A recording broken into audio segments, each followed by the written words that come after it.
சுப்பிரமணிய சாமி என்பார், கார்த்திகேயன் என்பார், சுவாமிநாதன் என்பார், முக அமுதன் என்பார், பாலசுப்பிரமணியன் என்பார், கருணாகரன் என்பார், கதிர்காம கந்தன் என்பார், கதிர்வேல சுவாமி என்பார், சேனாதிபதி என்பார், கதிர்வேலன் என்பார், பரமகுரு என்பார், முத்துக்குமாரன் என்பார்,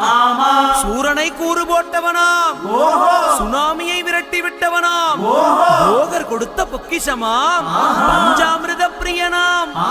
பக்துமலை சுவாமியாம். அப்படிப்பட்ட முருகனவன் ரொம்ப ரொம்ப சின்னவனா சுவாமி, சின்ன சின்ன முருகைய